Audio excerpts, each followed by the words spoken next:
Nossas Bíblias lá na carta de Paulo aos Coríntios, primeira carta de Paulo aos Coríntios.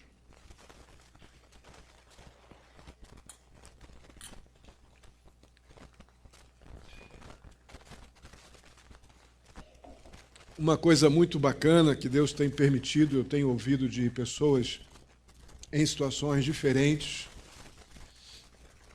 Até aqui, não sei se está aqui o irmão de Estiva, que comentou comigo, que acompanha a nossa série de mensagens em Romanos pelo site. Está aqui? Oba, olha aqui, que bom. Isso é uma alegria lá em Estiva, lá em Pinhal. Um irmão também que nos convidou para estar lá pregando, né, e fez o contato com o pastor, e o pastor veio aqui nos conhecer. Também alguns irmãos da igreja local estão seguindo as séries de mensagens em Gênesis e em Romanos pelo site. Tenho sabido de pessoas fora do país também podendo acompanhar as séries de mensagens. Então é uma coisa que traz muita gratidão a Deus, que a mensagem está indo, né? A mensagem está sendo pregada e as pessoas estão ouvindo, e o meu clamor é que a mensagem bíblica transforme coração, mente, salve vidas, porque a mensagem é do Senhor, a palavra é do Senhor.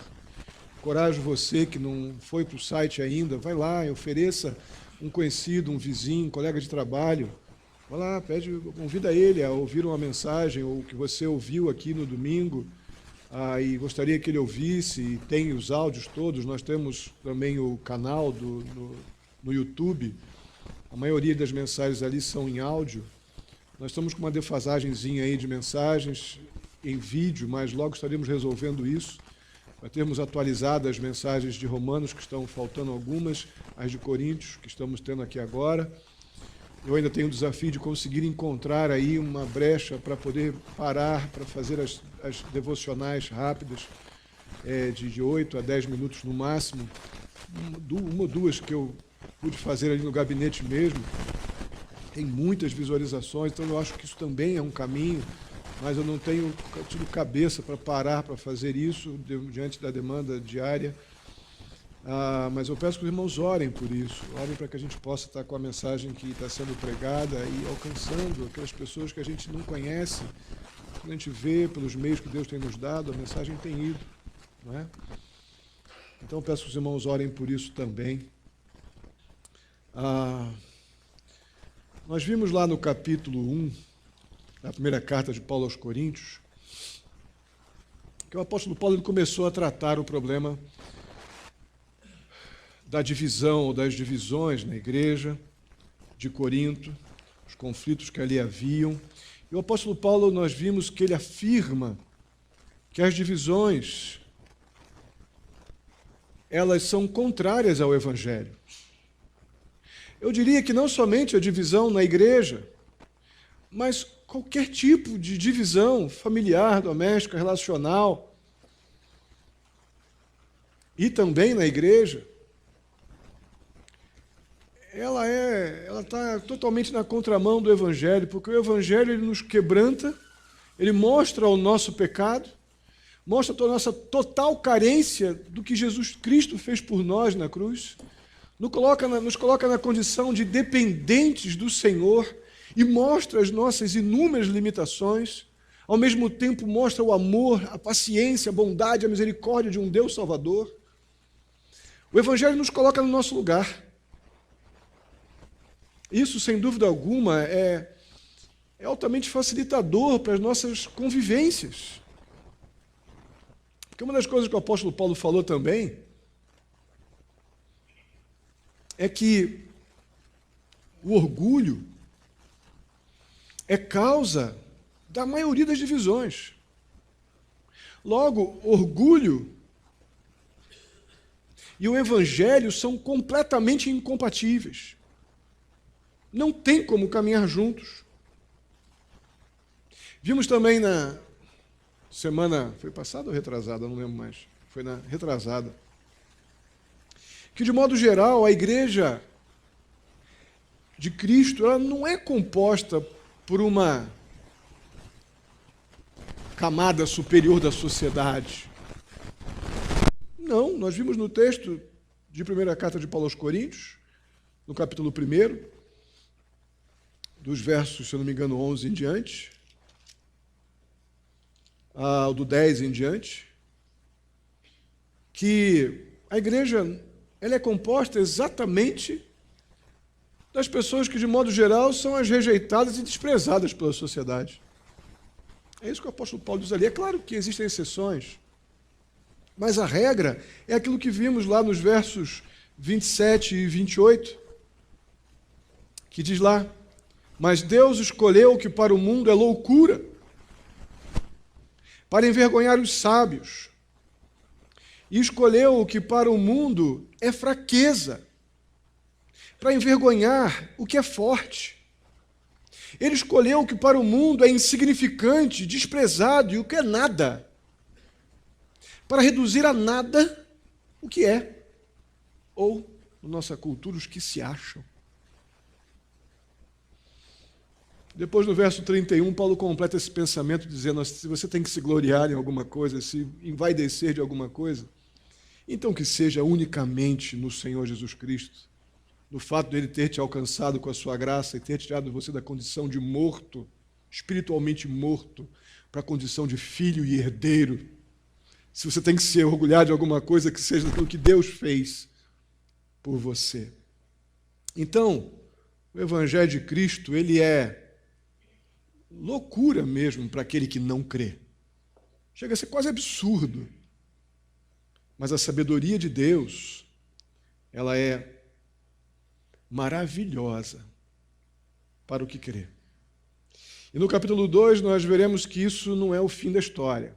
Muito pelo contrário, é o começo. Vamos ler então. Capítulo 2, versos do 1 ao 16. Acompanhem com atenção na sua Bíblia e depois nós vamos orar.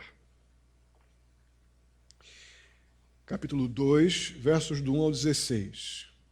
Eu mesmo, irmãos, quando estive entre vocês, não fui com discurso eloquente, nem com muita sabedoria, para lhes proclamar o Evangelho de Deus. Pois decidi nada saber entre vocês, a não ser Jesus Cristo e este crucificado. E foi com fraqueza, temor e com muito tremor que estive entre vocês. Minha mensagem e minha pregação não consistiram de palavras persuasivas de sabedoria, mas consistiram de demonstração do poder do Espírito, para que a fé que vocês têm não se baseasse na sabedoria humana, mas no poder de Deus. Entretanto, falamos de sabedoria entre os que já têm maturidade, mas não da sabedoria desta era, ou dos poderosos desta era, que estão sendo reduzidos a nada.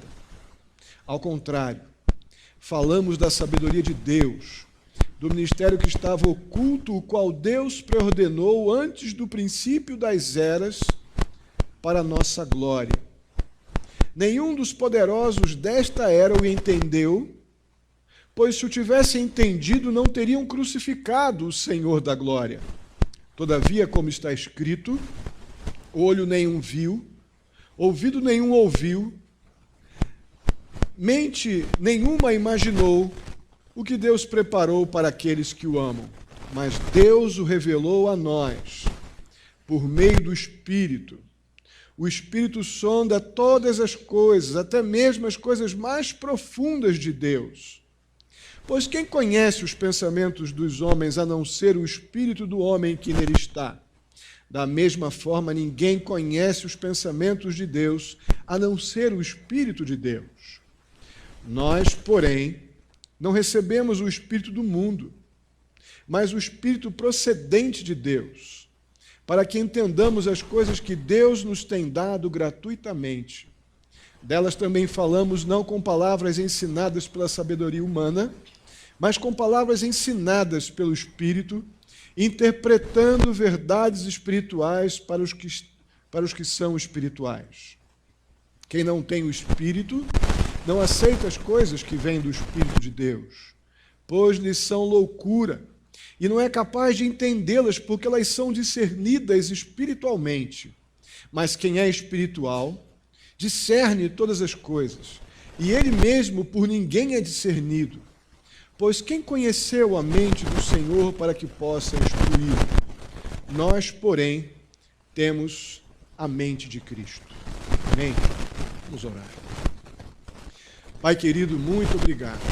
Mais uma vez, te agradeço pela tua igreja aqui reunida, pelas pessoas que nos visitam, pela oportunidade de estarmos juntos aqui com os irmãos de nossa missão em Estiva. Muito obrigado, ó Pai, pela honra de podermos te adorar, cultuar o Senhor. E agora, em nome de Jesus, clamamos, ó Pai, que o Senhor fale conosco mediante a tua palavra, que o Senhor abra o nosso entendimento, me dê capacidade de transmitir a tua vontade, para que possamos sair daqui renovados, encorajados e alimentados pelo Senhor. Assim eu te peço, Pai querido, em nome de Jesus. Amém.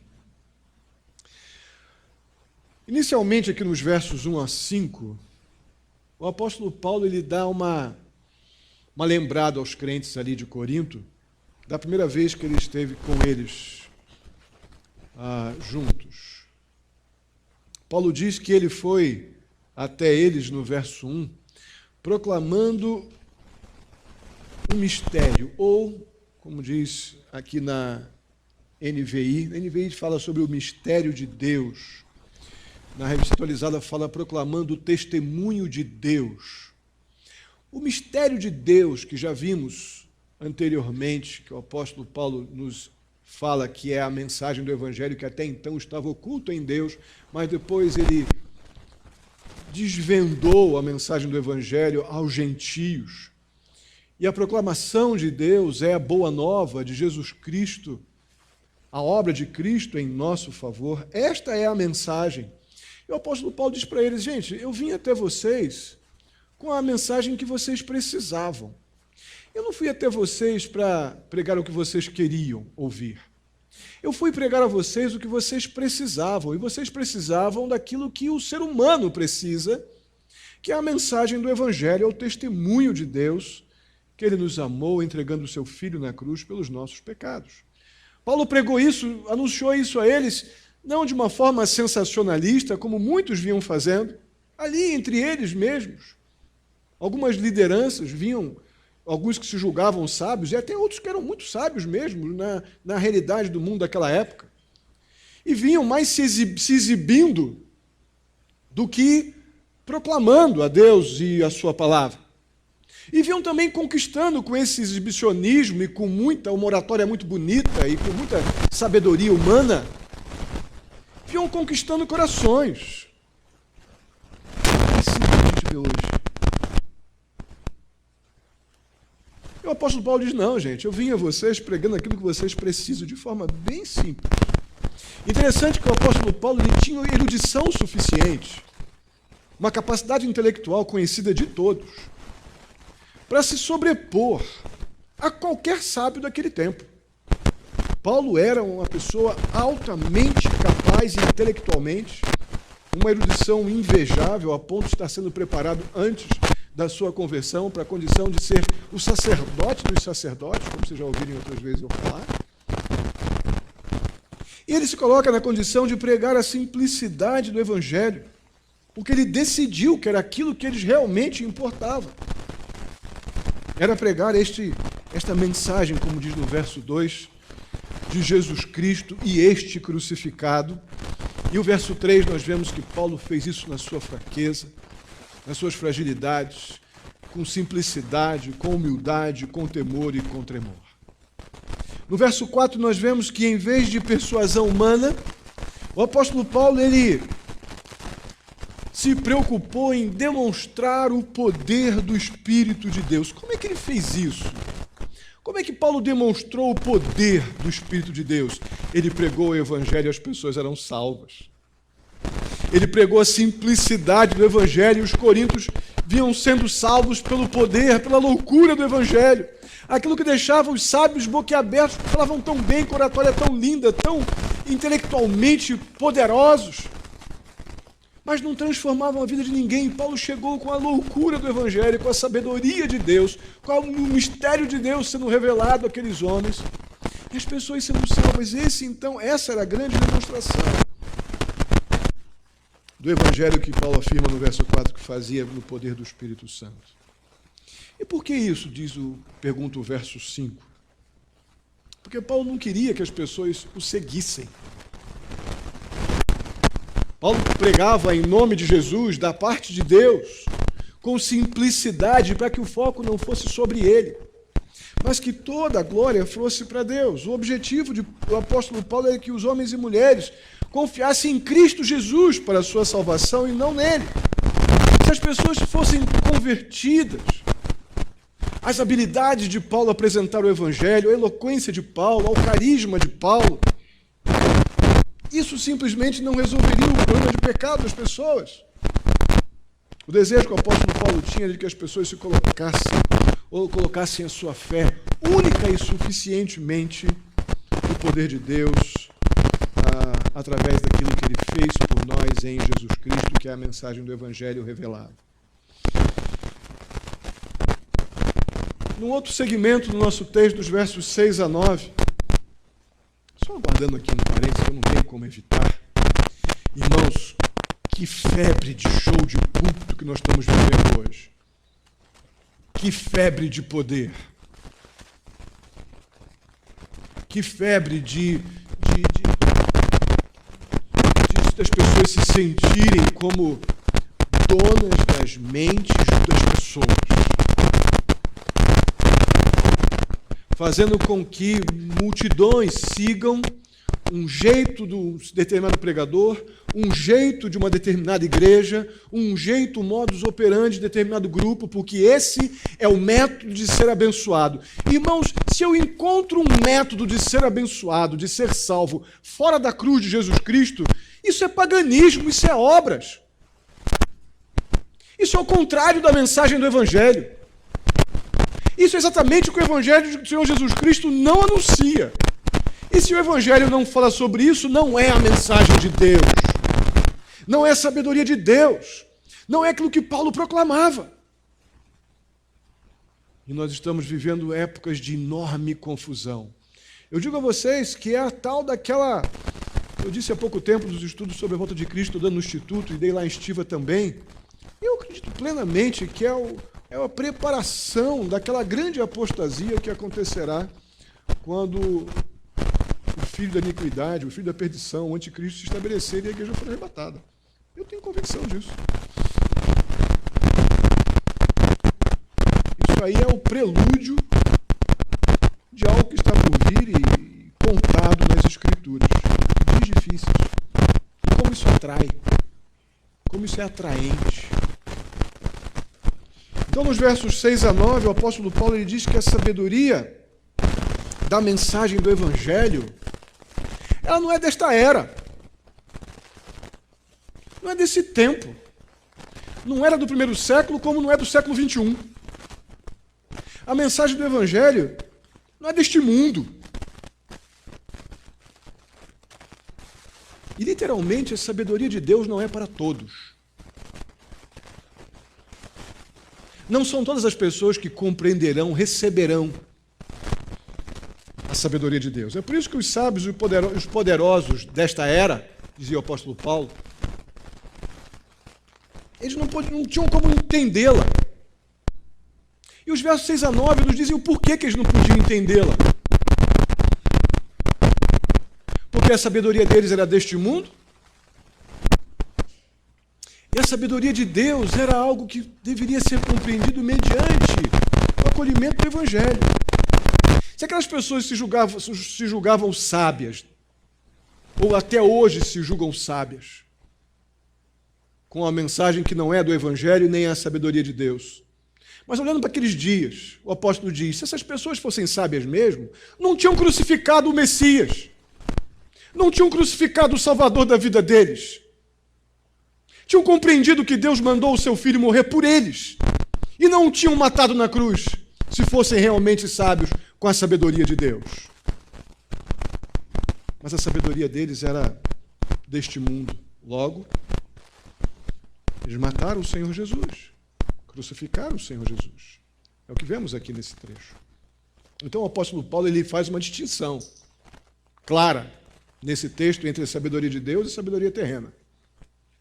A sabedoria de Deus, ela foi revelada em Jesus Cristo, lá quando ele veio na sua primeira vinda. Já vimos então que o mundo rejeitou a sabedoria de Deus revelada em Jesus Cristo. A sabedoria de Deus, ela tem implicações eternas, ela é imensurável e sem fim. Isso é bem a citação de Isaías, capítulo 64, verso 4, que vemos aqui no verso 9, define bem isso. Vamos ler juntos?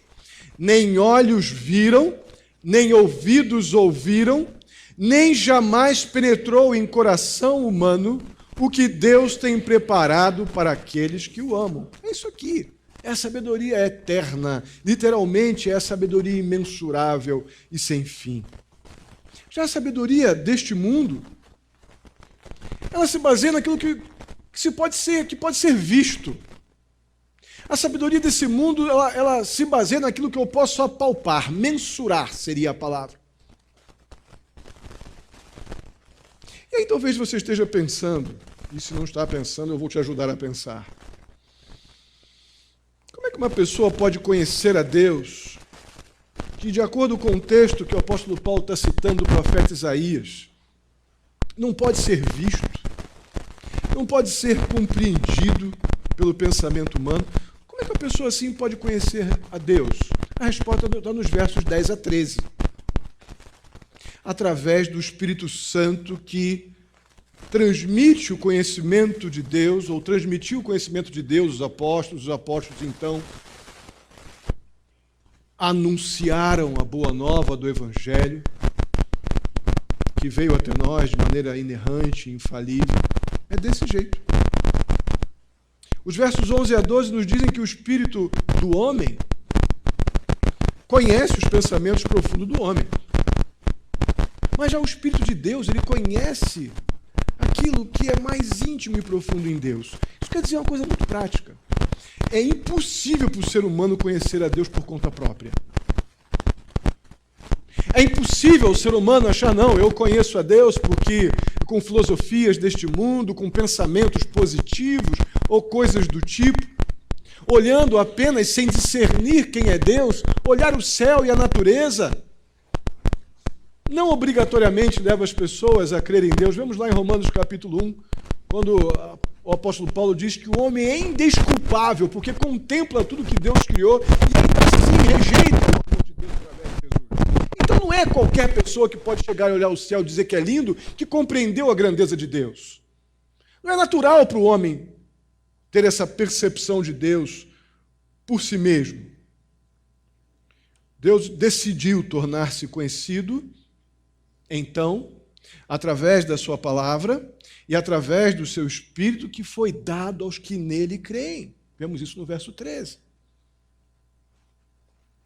Deus decidiu que as pessoas que o conheceriam a sabedoria de Deus e conheceriam o Deus das Escrituras através do Espírito Santo de Deus, que os levaria à palavra de Deus, e o Espírito de Deus nos convenceria do nosso pecado, iluminaria a nossa mente e nos permitiria conhecer as coisas íntimas de Deus.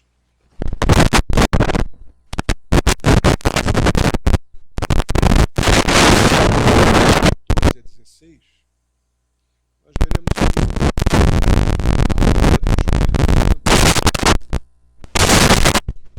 o apóstolo Paulo vai reafirmar que é ela que capacita as pessoas a compreender as Escrituras e então ter a percepção, conhecer a mente de Deus. Irmãos, como eu disse há pouco, não são todas as pessoas que acolherão a sabedoria de Deus. Não são mesmo. A sabedoria de Deus ela não pode ser compreendida por aqueles que não foram salvos, ainda através da obra de Cristo. As pessoas, de forma geral, tendem a dizer que têm um conhecimento de Deus pelas coisas, por benefícios terrenos, mas isso não chega nem perto, nós sabemos, de um compromisso real com Deus como Senhor e Salvador. Mas, de forma geral, as pessoas não negam nem a existência de Deus e nem algum tipo de devoção a Deus. Mas isso não quer dizer, de forma alguma, que elas conhecem tudo o que implica em Deus e, principalmente, a sabedoria de Deus. O incrédulo, nós sabemos pelas Escrituras que ele não tem o Espírito de Deus habitando nele. O Espírito de Deus é a grande lâmpada divina que ilumina a nossa mente para jogar fora as trevas que o pecado impõe à nossa maneira de lidar com a nossa própria vida e com as coisas ao nosso redor. E é essa lâmpada do Espírito que nos faz compreender, ter a percepção correta, não somente das Escrituras, mas da vontade de Deus e da profunda, gloriosa e ao mesmo tempo simples e perfeita sabedoria de Deus. A sabedoria de Deus, ela aponta, nos faz ter a percepção correta do passado, do presente e dos que está por vir. Coisas que nenhuma pessoa viu ou ouviu, ou mesmo é capaz de imaginar. A sabedoria de Deus nos leva, mediante o Espírito de Deus, a ter essa percepção do presente, do passado e do porvir. Só Deus pode gerar isso. E no momento que somos salvos, confessamos nossos pecados e temos o presente da habitação do Espírito Santo, os nossos olhos espirituais são abertos. E aí então a gente começa a ter a percepção das maravilhas da sabedoria de Deus. Hoje eu conversava com o Stefan Júnior e eu não lembro com quem que eu troquei essa ideia essa semana. Acho que foi em casa com o senhor, não lembro. Mas aquelas pessoas que a gente não tem como falar de Jesus para ela, todos nós devemos ter alguma pessoa assim na nossa convivência. A gente fala de Jesus, a gente apresenta Jesus, a gente lê a Bíblia, a gente fala, a gente não tem mais o que falar. E a pessoa simplesmente não desiste. Ela continua no seu jeito resistente, às vezes a gente legal, pessoas boas, de bom ânimo, pessoas bacanas de estar junto. Mas simplesmente sem Jesus sabemos que elas estão indo para o inferno e precisam da mensagem libertadora de Jesus Cristo para entenderem pecado como pecado e Deus não como o vovozão super legal do céu que quebra galho de todo mundo, mas o justo juiz, amoroso Senhor. Só Deus nos liberta deste engano mundano ou deste mundo.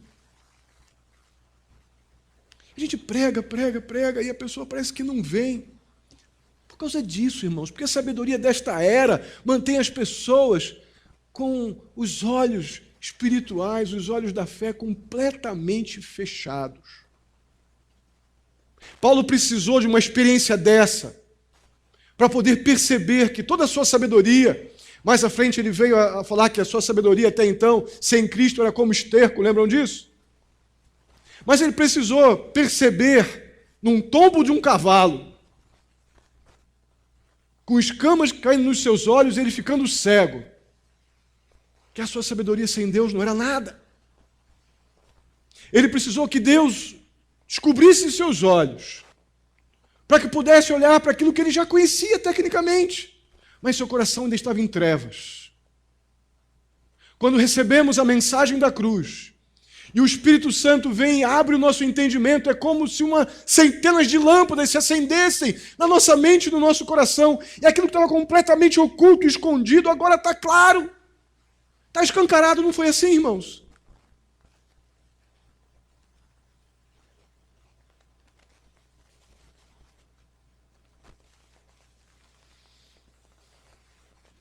A única maneira de compreendermos a sabedoria de Deus é mediante a obra do Espírito Santo, nos convencendo do nosso pecado e nos fazendo ter a percepção correta da sabedoria de Deus que nos apresenta a loucura do Evangelho, a simplicidade, a profundidade, a grandeza da mensagem mais objetiva e direta, que tira o homem da escravidão e da morte espiritual no pecado e o coloca na condição de filho salvo e herdeiro.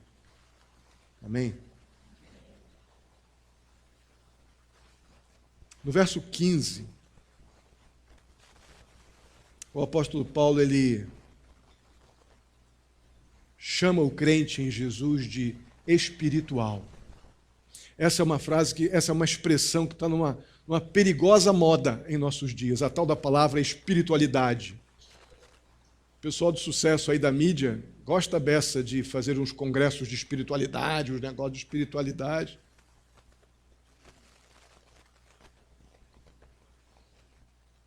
Mas aqui esse termo, e a ideia dessa busca de espiritualidade, porque é a ideia de você ser uma pessoa madura, né? De você estar num momento super gospel, né? De você estar bem espiritual, meio zenzão gospel, né?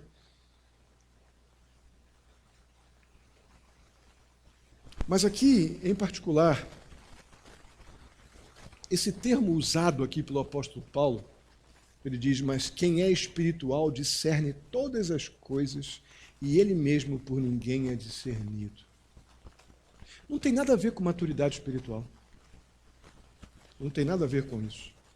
Essa expressão, essa identificação de espiritual que o apóstolo Paulo diz aqui, ela está ligada ao fato da pessoa ter crido na mensagem do Evangelho, na obra de Jesus Cristo em seu favor, e por isso ser habitada pelo Espírito de Deus, ter o Espírito de Deus. Esse é o espiritual que Paulo está dizendo, é o salvo que tem o Espírito de Deus. A pessoa que tem o Espírito de Deus, ela é capaz de discernir tanto os assuntos temporais do nosso dia a dia, como as coisas eternas. Porque o Espírito de Deus acendeu todas as lâmpadas necessárias para eu compreender a minha vida a partir da sabedoria de Deus e da sua palavra. E não dos conceitos terrenos, temporários e inúteis na maioria das vezes. A sabedoria desse mundo não é capaz para nos fazer ter percepção correta nem das coisas do presente nem do porvir. Porque todas estão limitadas a um tempo de validade. As coisas eternas estão limitadas, ou melhor, não podem estar limitadas porque elas estão dentro do tempo de Deus, da perfeição de Deus, da sabedoria de Deus, que é eterna. Não é de se admirar porque o crente, então, que pode, habitado pelo Espírito de Deus, pode discernir, então, as coisas, tanto temporais quanto eternas, não é de se admirar porque o crente piedoso, o crente fiel a Deus, testemunha fiel de Jesus Cristo, não é de admirar que essas pessoas tendem a ser desprezadas. Não é de admirar que uma pessoa assim tenha a tendência de ser mal interpretada ou perseguida.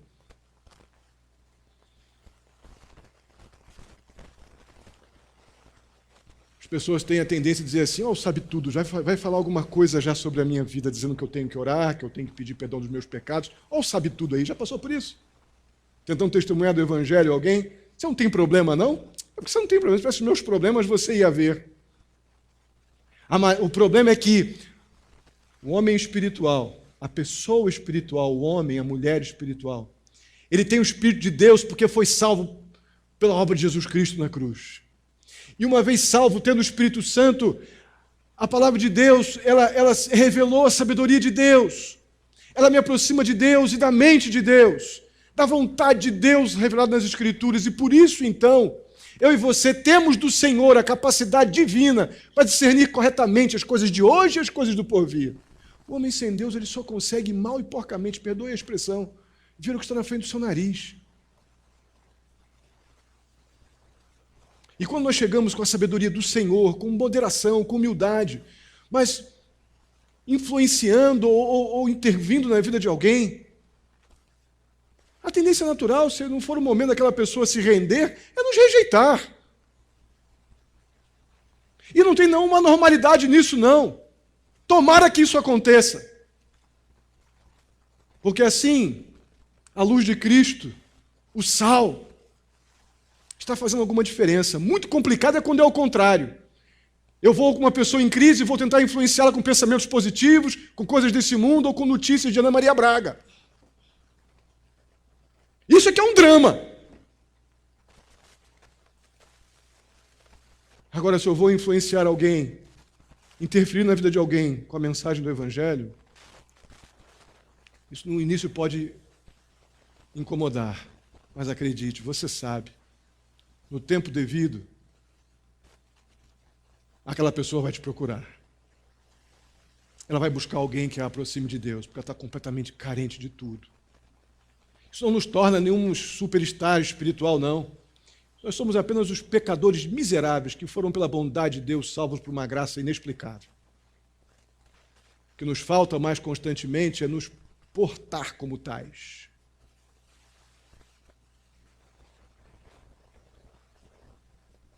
Então, no verso 16, o apóstolo Paulo encerra com as palavras de Isaías, capítulo 40, verso 13. Quem conheceu a mente do Senhor que o possa instruir? Nós, porém, temos a mente de Cristo. Irmãos, essas palavras elas resumem a diferença entre o não crente em Jesus Cristo e o crente em Jesus Cristo. O não crente ele é incapaz de entender a sabedoria de Deus, porque tudo o que ele se apega está preso à sabedoria desta vida. Ele está limitado a uma sabedoria temporal, a uma sabedoria distorcida. O texto nos diz que o crente, ele tem a mente de Cristo. Ele tem o Espírito de Deus, ele tem a palavra de Deus, ele tem a sabedoria de Deus. E tendo a mente de Cristo, ele tem acesso a tudo isso, que afeta o seu pensar, suas escolhas, suas decisões, seu comportamento, sua vida de forma geral, é afetada pela sabedoria de Deus, porque ele tem a mente de Cristo.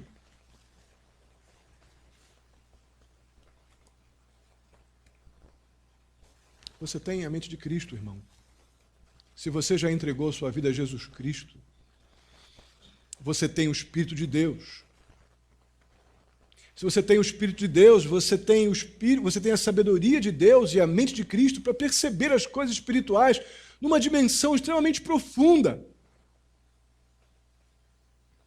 E aí você pode estar perguntando, mas pastor, lá no meu dia a dia não está bem assim não. Então, como não há nenhuma imperfeição na obra de Deus em meu favor, talvez a imperfeição esteja realmente em mim, no nível de comprometimento que eu tenho com Deus e com a sua palavra, no quanto eu compreendo verdades como essas como um presente de Deus que eu posso desfrutar no meu dia a dia, para a glória dEle, para o meu bem e das pessoas ao meu redor. A questão é, você tem feito uso disso? Nós temos feito uso dessa sabedoria de Deus, da mente de Cristo, que nos aproxima da vontade de Deus de uma maneira completa, iluminada pelo Espírito de Deus, que nos leva à percepção da sua palavra, à compreensão e à aplicação da sua palavra. Na verdade, irmãos, como o tema dessa mensagem sugere, a mente de Cristo nos coloca muito intimamente ligados à sabedoria de Deus.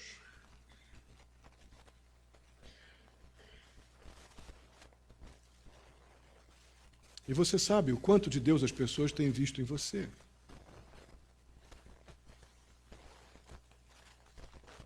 Existem muitas crenças diferentes sobre Deus. Como falam de Deus? O Deus cara legal, o Deus de todos nós, porque Deus é amor e não faz distinção, o Deus disso, o Deus daquilo. Tem Deus para todos os gostos. Na Índia tem milhares de deuses. Mas existe apenas um Deus verdadeiro. Todas essas percepções de Deus que têm origem na sabedoria humana, elas não vêm de Deus, elas são falsas. Toda percepção de Deus que provém de alguma fonte fora da Bíblia, ela é falsa. Porque não vem de Deus. Não é Deus se revelando. Algumas pessoas dizem assim, eu gosto de pensar em Deus como isso, como o sol, como a força, como uma energia. Não tem gente aberta que faz assim? Não me interessa como uma pessoa gosta de pensar em Deus. Não interessa a Deus como as pessoas querem pensar nele. A maneira que o homem natural, o homem sem Cristo Jesus como Senhor da sua vida, pensa em Deus, está completamente errada. Porque a sabedoria de Deus ela vem de cima, não vem de baixo. A sabedoria de Deus, ela vem de Deus e não vem de conceito humano nenhum. Não podemos conhecer Deus através das nossas percepções da vida.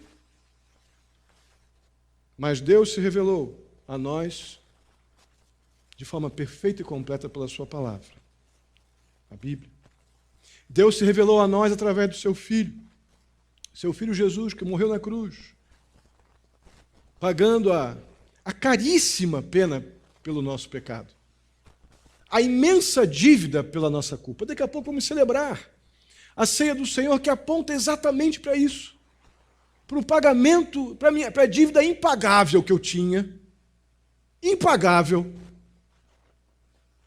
e que Deus, na sua sabedoria perfeita, resolveu o problema da minha dívida,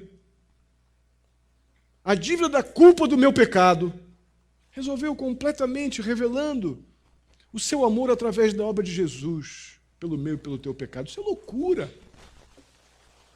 Isso é loucura para a sabedoria dessa era. Mas essa é a sabedoria de Deus, que faz os intelectuais e os sábios ficarem atordoados, mas nos leva para uma vida real, definitiva e eterna com Deus, hoje e na eternidade.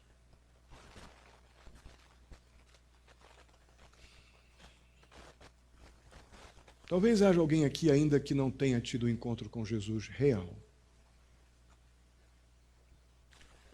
Eu não disse que você não conheça as coisas de Deus e nem tenha envolvimento com as coisas, até mesmo do Evangelho. O que eu estou falando aqui, literalmente, é que as luzes não acenderam ainda. As luzes do Espírito de Deus habitando a vida do crente não acenderam, iluminando a minha mente para compreender que eu sou um pecador miserável, completamente perdido, e Deus é um Salvador suficiente para resolver o problema da minha morte, através da morte e ressurreição do Senhor Jesus Cristo. Talvez você já tenha ouvido isso umas mil vezes, mas talvez só agora você esteja entendendo a grandeza da sabedoria de Deus, que ela transcende qualquer coisa que a gente possa querer criar com as conjecturas, com as percepções deste mundo. Eu quero muito orar por você, se você está entendendo, se você está percebendo que faltava o acender das luzes. Havia um conhecimento intelectual, talvez até grande, das coisas de Deus, mas você não entendia que você é um pecador completamente carente de Jesus. Você não compreendia que sem Jesus, como a palavra de Deus nos mostra, pela sua sabedoria, nós estávamos indo para o inferno, completamente perdidos, presos a um mundo cheio de sabedoria que não passa do amanhã. E Deus nos oferece gratuitamente a sabedoria dele, que é eterna. Eu queria que a gente fechasse nossos olhos. Vamos fechar os olhos? Vamos orar. Meu convite do Senhor para nós hoje, literalmente é um claro e sonoro: renda-se, desista. Desista das coisas do seu jeito, das suas convicções. Renda-se e creia na sabedoria de Deus, que providenciou em Jesus Cristo a única saída para a nossa condição de pecadores. A única saída, não a outra. Qualquer conversa que você já tenha ouvido, que se você vai fazer isso, você vai ser legal, você vai à igreja, você pode vir à igreja uns 1000 anos seguidos sem reconhecer que é pecador e que Cristo morreu pelos seus pecados, pode morar dentro da igreja que não vai mudar nada. Renda-se e creia na sabedoria de Deus, que mandou Jesus morrer na cruz pelo teu pecado. A única condição que nós temos para sair da escravidão do pecado é crendo na solução de Deus, que é Jesus Cristo. Vamos orar. Pai querido, muito obrigado mais uma vez pela tua palavra que tão carinhosamente vem ao nosso encontro. Muito obrigado, Deus, pela tua sabedoria revelada na tua palavra. Muito obrigado pelo teu Espírito, ó Deus, que é o único que pode nos convencer do nosso estado de miseráveis e carentes do Senhor. A sabedoria humana diz que eu sou legal, que eu sou bacana. A sabedoria de Deus diz que eu sou um pecador miserável, carente do que Cristo fez na cruz. E é isso, somente o que Cristo fez na cruz, que pode me dar a condição de filho de Deus. alguém aqui que está compreendendo o que está sendo dito. Em nome de Jesus, que haja confissão de pecados, reconhecimento de que somos pecadores, confissão de pecados e que uma completa rendição, Deus, ao fato de que a solução para os nossos pecados está na tua sabedoria, que mandou Jesus morrer na cruz por nós. Nada resolveria esse problema, somente o Senhor Jesus. Eu te peço, Deus, por cada um aqui, e aquele que está reconhecendo isso, entregando a sua vida a Jesus, que possa sentir, ó Pai, no seu coração, na sua mente, a grande liberdade, a liberdade da escravidão, a liberdade do medo da morte e a alegria, ó Pai, de uma nova vida. Eu peço isso ao Senhor em nome de Jesus. Amém. Ok, vamos passar para a segunda parte do nosso culto. Se você, porventura, tomou essa decisão agora, ao final do culto, fique sentadinho no seu lugar, que alguém vai te procurar para orar com você